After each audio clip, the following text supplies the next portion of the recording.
샬롬. 서초신동교회 7월 18일 행진공동체 예배에 오신 여러분을 환영합니다.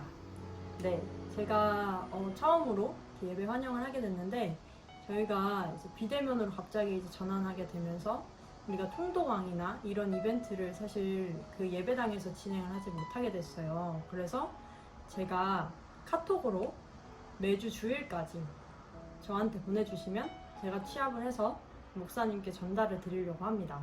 그러면 이제 목사님이 예배당에서 이제 스티커를 직접 붙여주시고 또 그걸 인증샷을 보내주시기로 하셔서 우리가 비록 대면으로 만나서 예배하지는 못하지만 또 각자 자리에서 말씀으로 승리하고 또 예배 드리는 우리 행진 공동체가 되었으면 해서, 또 저도 그렇게 되었으면 해서 제가 예배 환영을 시작하게 되었습니다. 네, 그래서 7월 18일 예배도 정말 주님의 은혜가 가득하길 원합니다. 다 함께 사도신경으로 우리의 신앙을 고백하도록 하겠습니다. 나는 전능하신 아버지 하나님, 천지의 창조주를 믿습니다. 나는 그의 유일하신 아들, 우리 주 예수 그리스도를 믿습니다.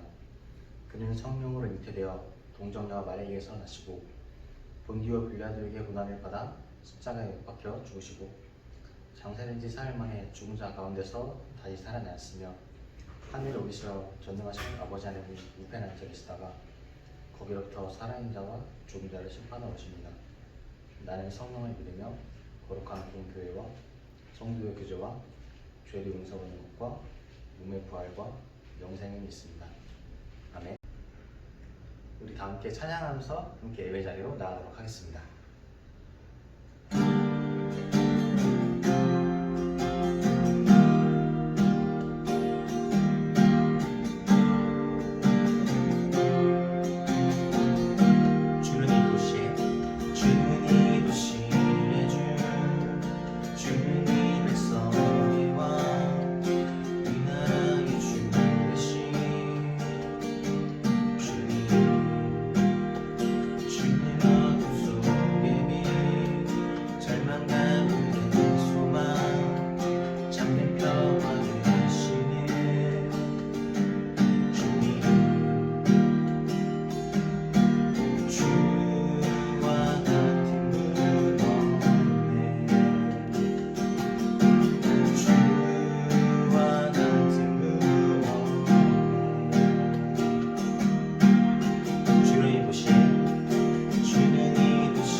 아끼지 않는 자에게 주가 일하시네. 주가 일하시네. 신뢰하며 걷는 자에게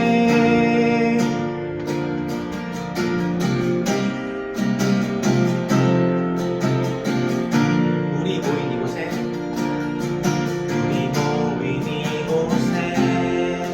주님 함께 계시네. 우리 내 아버지네. 적은 떡과 물고기 내 모든 걸 드릴 때 모두 고백해 여호와 이래. 주가 일하시네. 주가 일하시네. 주가 일하시네. 주께 아끼지 않는 자에게 주가 일하시네. 주가 일하시네. 신뢰하며 걷는 자에게 주가 일하시네. 주가 일하시네. 주가 일하시네. 주께 아끼지 않는 자에게 주가 일하시네. 주가 일하시네. 신뢰하며 걷는 자에게 신뢰하며 걷는 자에게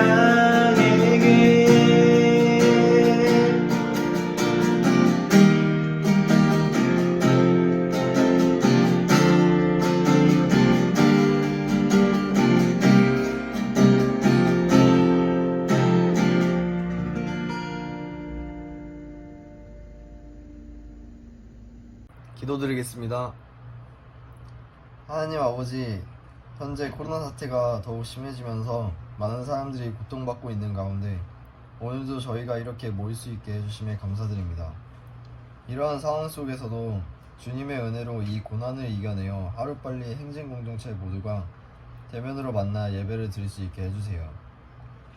어려운 환경 속에서도 저희를 위해 말씀을 전해주시는 목사님께 지혜와 축복을 더해주세요. 요즘 날씨가 많이 덥습니다. 청년부 사람들 모두 더위 속에서도 나태해지지 않고 성실히 살아갈 수 있도록 이끌어주세요. 주 예수 그리스도의 이름으로 기도드렸습니다. 아멘. 오늘 하나님의 말씀은 누가복음 7장 11절에서 16절까지 말씀입니다. 우리가 함께 성경책을 펼쳐서 모두 찾아보시기 바랍니다. 네, 다 찾으신 줄 알고 우리 함께 공독하도록 하겠습니다. 누가복음 7장 11절에서 16절까지 말씀입니다. 그 후에 예수께서 나인이란 성으로 가실새 제자와 많은 무리가 동행하더니 성문에 가까이 이르실 때에 사람들이 한 죽은 자를 메고 나오니 이는 한 어머니의 독자요 그의 어머니는 과부라. 그 성에 많은 사람도 그와 함께 나오거늘 주께서 과부를 보시고 불쌍히 여기사 울지 말라 하시고 가까이 가서 그 관에 손을 대시니 맨 자들이 서는지라. 예수께서 이르시되 청년아 내가 내게 말하노니 일어나라 하시네. 죽었던 자가 일어나 앉고 말도 하거늘 예수께서 그를 어머니에게 주시니 모든 사람이 두려워하며 하나님께 영광을 돌려 이르되 큰 선지자가 우리 가운데 일어나셨다 하고 또 하나님께서 자기 백성을 돌보셨다 하더라. 아멘. 네, 반갑습니다. 오늘 또 이렇게 예배 자리에 앉아서 함께 예배하는 청년들 모두 응원합니다. 너무 감사하고요. 축복합니다. 오늘은 누가복음 7장 11절에서 16절까지의 말씀이고요. 오늘 약간 메인에 해당하는 사건의 이야기는 나인성 과부에 대한 이야기입니다. 여러분들 혹시 나인성 과부의 이야기를 한 번쯤은 들어보셨을 거라 생각이 됩니다. 왜냐하면 예수님께서 죽은 자를 살리신 굉장한 기적의 사건이기 때문이죠.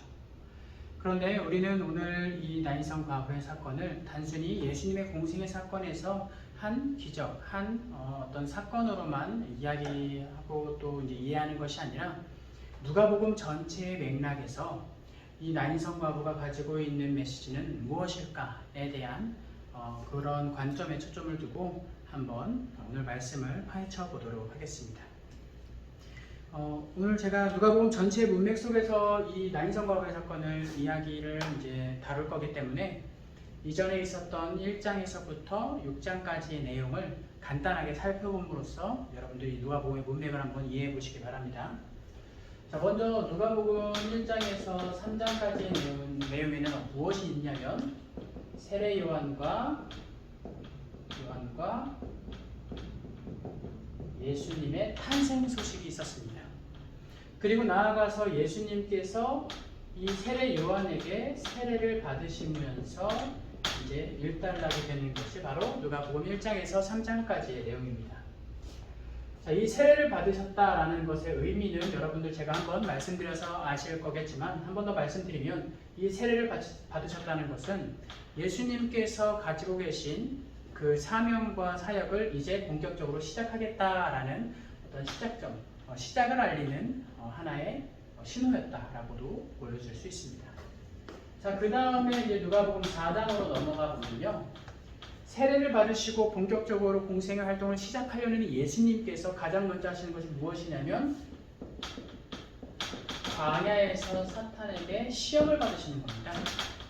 이 시험이라는 것은 주로 어떤 것들이 나타나냐면 우리가 세상을 살아가면서 한 번쯤은 겪어볼 그러한 시험들을 세 차례에 걸쳐서 받으시고 그 모든 시험을 무엇으로 물리치시죠?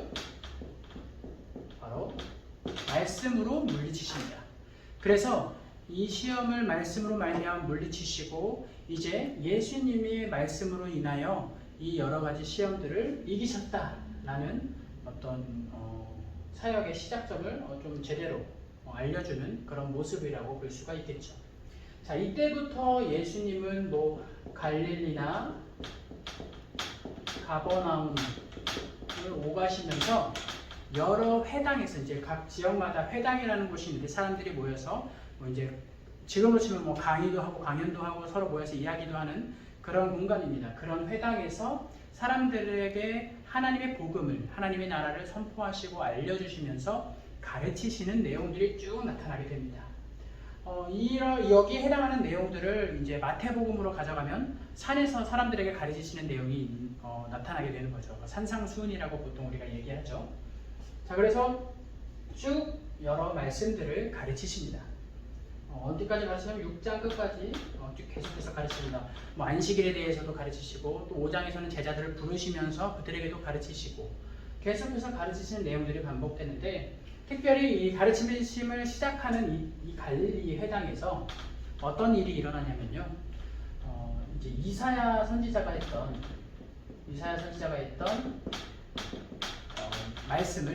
말을 이제 예수님께서 구약을 낭독하시는 거죠. 구약을 낭독하는데 그 부분이 이사야 선지자가 했던 이야기입니다. 자, 이사야 선지자가 61장 1절 2절에 이렇게 이제 이야기를 합니다.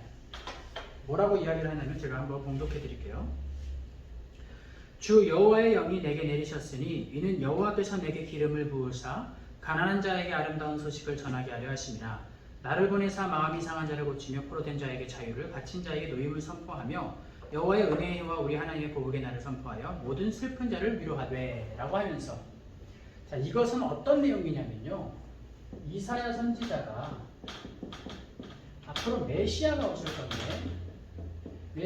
건데 이 메시아께서 무슨 일을 하실 거냐면 바로 이런 일을 하실 겁니다 라고 하면서 61장 1절 2절에 이렇게 선포를 하고 있는 거예요. 자, 그런데 이 이야기를 진짜 메시아로 오신 예수님께서, 제가 이제 약간 약자로 쓸게요. 이게 예수 그리스도라는 뜻입니다. 예수 그리스도께서 이사야 선지자의 말씀을 다시 한번 봉독하십니다. 자, 이건 무엇을 의미하는 걸까요? 바로 이 말씀을 이제 내가 행하겠다라고 말씀하고 있는 것입니다. 그러면서 쭉 가르치심을 이어오다가 이제 모든 가르치심을 모든 거라고 이야기하기 좀 그렇지만 어쨌든 이 가르치심에 대해서 일단락이 마치신 후에 이제 7장입니다. 이게 6장까지고 누가복음 7장에 마침내 이런 말씀이 나타나죠. 7장 1절에 이렇게 나타나요. 말씀을 마치신 후에 하면서 이제 가버나움으로 가십니다. 자, 여기 누가복음 보면은 말씀을 이제 마치신 후에 가버나움으로 갔다라는 말씀이 나타나 있고요. 같은 구절로 똑같은 상황 가운데 놓여져 있는 다른 복음서에 이런 표현이 있습니다. 이제 마태복음 8장에 보면은 산에서 내려오시고 말씀을 마치신 후에 산에서 내려오사 가버나움으로 가시니 뭐 이런 말씀이 있습니다. 자, 여기서 마태복음에 나오는 이 말씀을 마치신 후에와 누가복음 7장에 나타나는 말씀을 마치신 후에가 모두 같은 내용으로 기록이 되어 있는데 사실은 실제 원문에서는 한 가지 단어가 다릅니다. 그게 바로 이 마치신이라는 거예요. 마치다라는 단어가 조금 다르게 나타납니다. 마태복음에 나타난 마쳤다라는 이 말은 말 그대로 finish, 끝났고 마쳤고 이제 다 됐다라는 이 의미의 마쳤다라는 단어가 쓰였습니다. 그런데 이 누가복음에 나타난 이 말씀을 마치신 후에서 이 마치다라는 말은 바로 성취하다라는 의미의 단어, 좀 다른 헬라어가 쓰였습니다. 그러니까 무엇을 이야기하는 것이냐면 누가복음에서 이 말씀은요, 단순히 그냥 말을 전하고 끝나는 것이 아니라 이 말씀을 실제로 이루셨고 앞으로 이 말씀을 계속해서 이루어 나가실 것이다 라는 것을 암시하고 있는 단어인 겁니다. 그러므로 마태복음에는 말씀을 가르치시는 것에 끝났다면 누가복음에는 이것을 계속해서 성취하겠다라는 이 말에 좀 더 집중이 되어 있다라는 사실을 여러분들이 기억하면 되겠습니다. 자, 그러면 예수님께서 어떤 말씀들을 계속해서 성취해 나가시는지 7장을 계속해서 보면 알 수 있겠죠. 자, 가버나움에 먼저 가십니다. 가버나움. 자, 7장 초반부에 나타나는 일인데요. 이 가버나움에 사실 무슨 일이 일어나냐면 한 백부장의 종이 병이 들었는데 그 백부장의 종을 예수님께서 말씀으로 치유하시는 그런 대목이 나타납니다. 자, 그런데 이 가버나움에 이제 백부장이 있다고 하는데 이 백부장이 왜 있는 백부장이면 우리는 이런 기본적인 어떤 배경 지식을 잘 모릅니다. 그래서 간단하게 말씀드리자면 이 가버나움이라는 곳이 어떤 곳이냐면 치안이 별로 좋지가 않은 곳이에요. 그리고 사람들의 성정이 조금 난폭한 곳이어서 로마에서 군대를 파견합니다. 그래서 군대를 파견해서 이렇게 군대를 주둔시켜요. 그래서 이 지역을 조금 잘 돌아가게끔 관리하는 그런 지역입니다. 그래서 로마 군대가 주둔해 있고 그 로마 군대를 주둔해 있는 로마 군대를 통솔하는 백부장들이 있었는데 그 중 하나의 백부장의 종이 아파서 예수님이 치유해 주는 사건이 나타난 겁니다.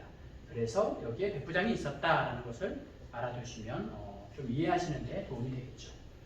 자, 그래서 말 그대로 이 가버나움이라는 곳은요, 굉장히 좀 강팍하고요, 강포하고 사람들이, 그리고 복음이 흘러 들어가는 듯 하면서도 그들이 계속해서 복음을 무시하고 별로 무던하는 태도를 보입니다. 그래서 복음이 잘 들어가지 않는 공간이라고 이야기할 수 있겠습니다.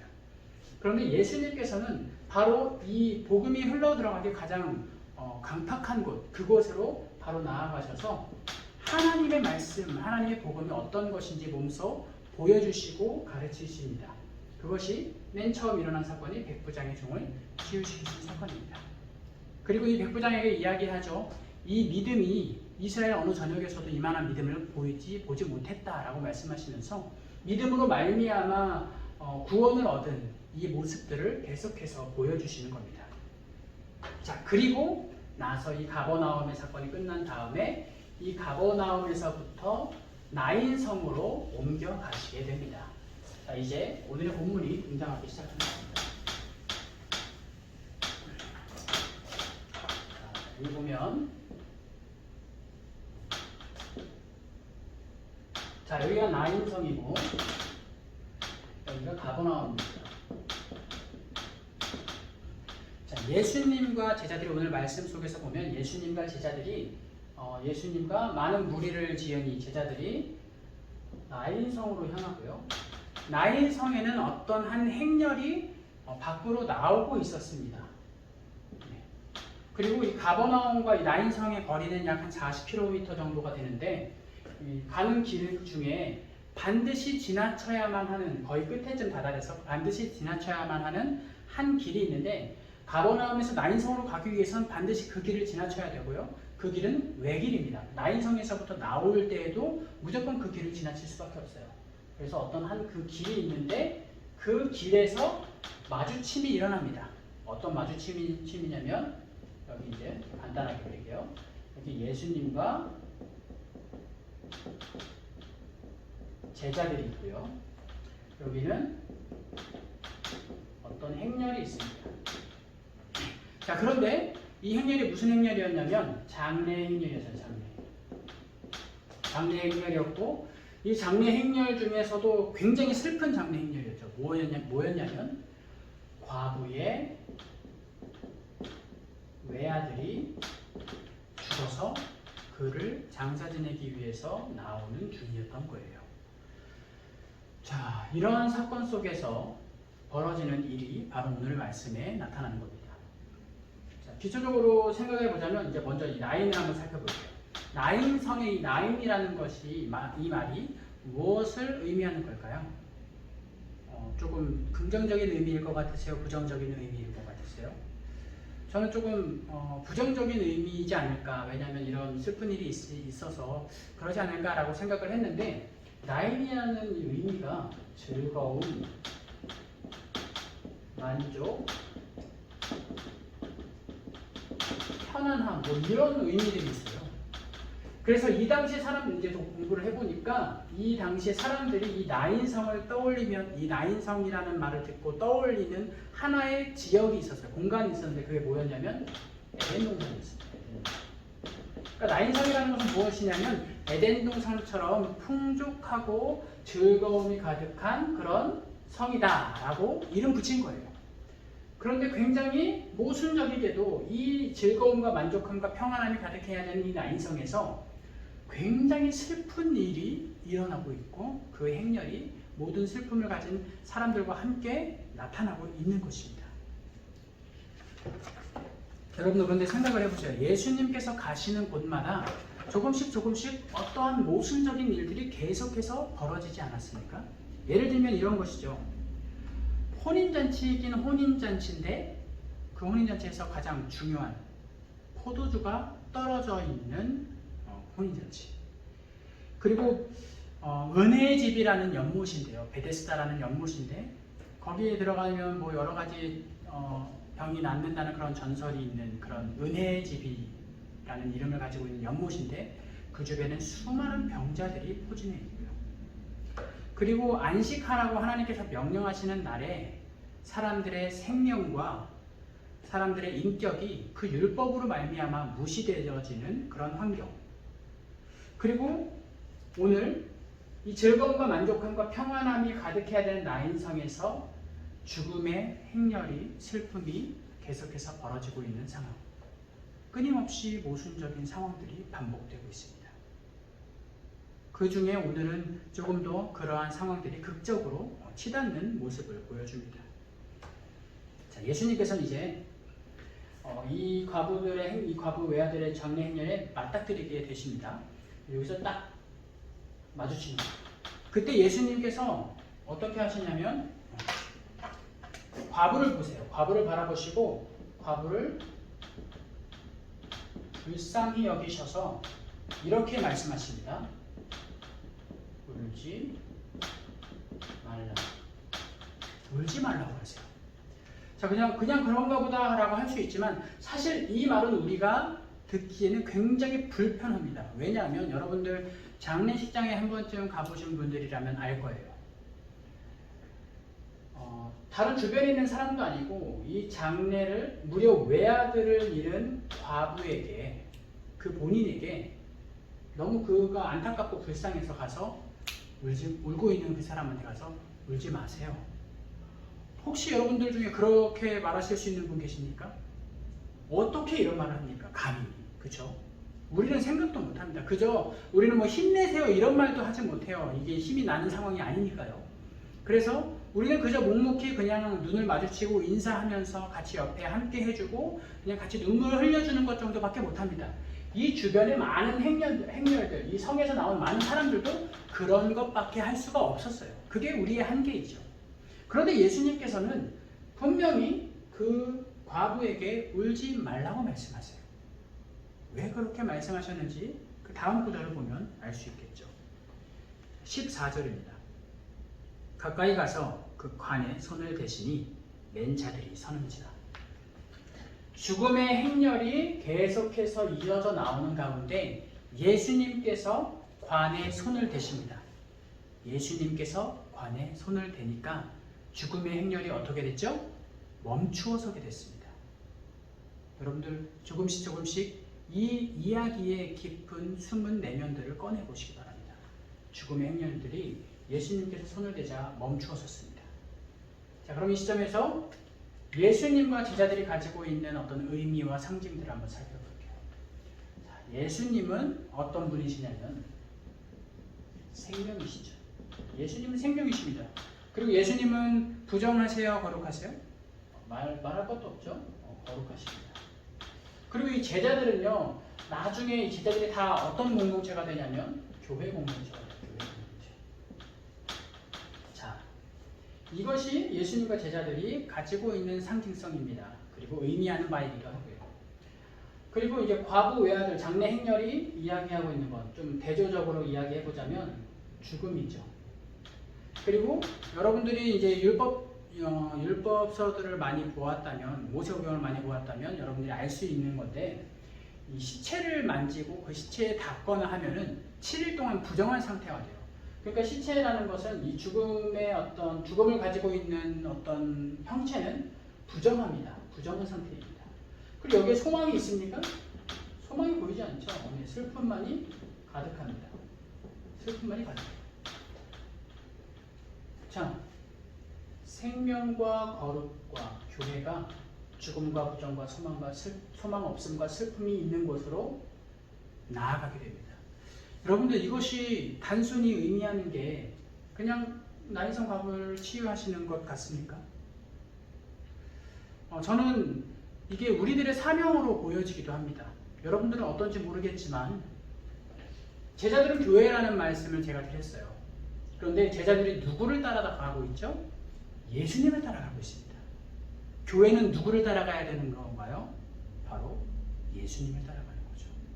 말씀을 따라 예수님을 따라가는 공동체가 바로 교회입니다. 자, 그런데 그 교회가 어디를 향해 가고 있습니까? 예수님 가시는 곳인데 예수님이 어디를 향해 가고 있어요? 죽음과 부정과 소망이 없고 슬픔이 많아서 불쌍히 여겨짐을 받는 곳, 긍휼이 여겨지는 곳을 향해 나아가고 계세요. 그러므로 우리 교회가 나아가는 방향은 어디여야 합니까? 행복하고 즐겁고 말씀이 넘쳐나고 좋은 말씀이 있는 곳, 좋은 환경이 있는 곳입니까? 아니면 소망을 얻지 못해서 고통스러워하고 힘들어하는 많은 다른 이들에게, 많은 이웃들에게입니까? 이것을 보면 우리는 알 수 있죠.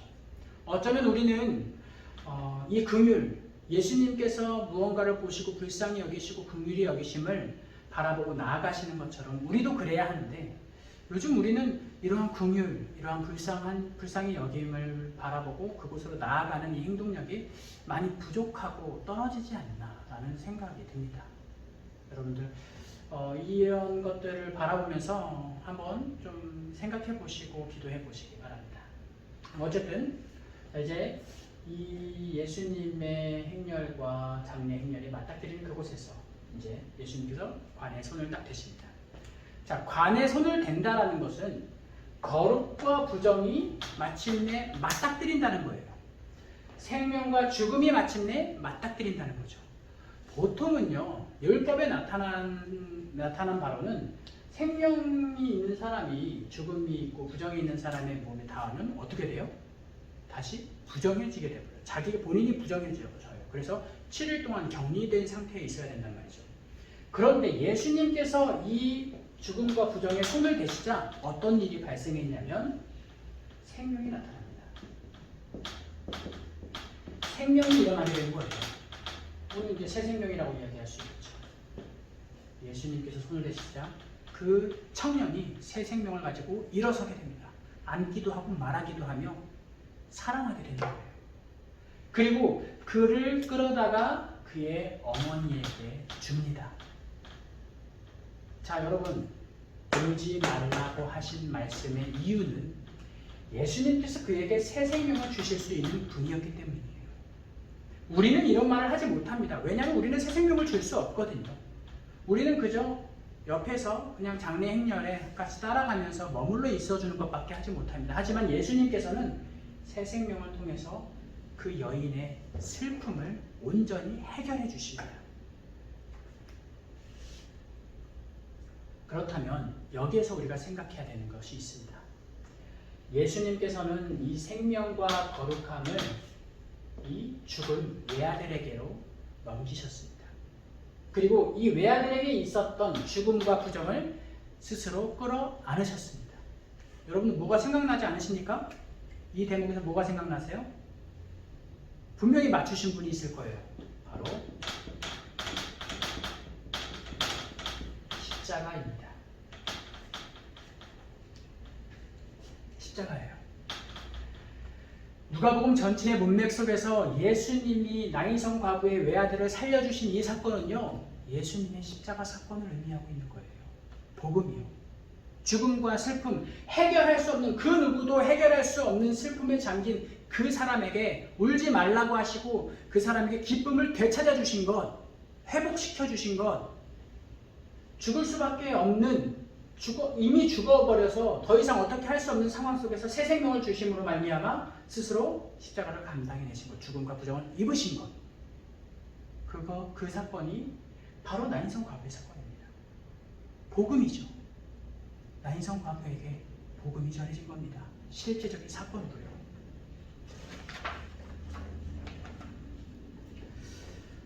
계속해서 우리가 이제 살펴보자면, 이 나인성 과부와 청년이 이제 되살아났어요. 그래서 함께 하게 됐는데, 이들의 기쁨이 어떻겠습니까? 여러분 생각해보세요. 죽음에서 벗어나게 되어서 슬퍼하고 슬픔에 깊이 잠겨 있었던 이 사람들이 함께 다시 하게 됐어요. 여러분 어떻겠습니까? 너무나 기쁘고 너무나 행복하겠죠? 맞아요. 그럴 거예요. 그런데 바로 이 기쁨과 이 환희가 어디에 있어야 되냐면 우리 안에 있어야 됩니다. 왜냐하면 우리는 이미 그렇게 구원을 입은 사람들이기 때문이에요. 그래서 우리는 이 기쁨과 환희를 언제나 지닌 채 살아갈 수 있어야 됩니다. 또 한 가지 살펴볼까요? 예수님께서 이 과부의 외아들을 굳이 살려주신 이유가 무엇이었을까요? 그 동기가 뭐였을까요?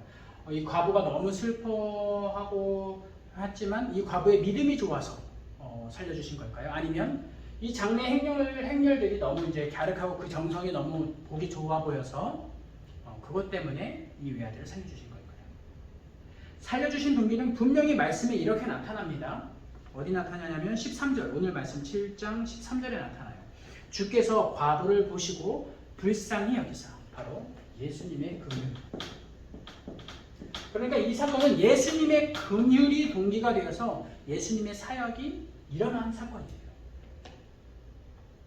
즉 무엇을 이야기하고 있는 거냐면 이 과부와 청년에게 나타난 구원은 예수님의 전적인 은혜다라는 말입니다.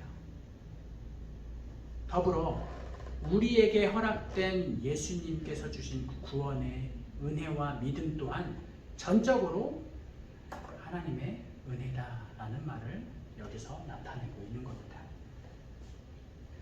여러분, 우리는 지금 조금 슬픈 상황 가운데 있죠. 그리고 우리는 조금 답답한 상황 속에 있습니다.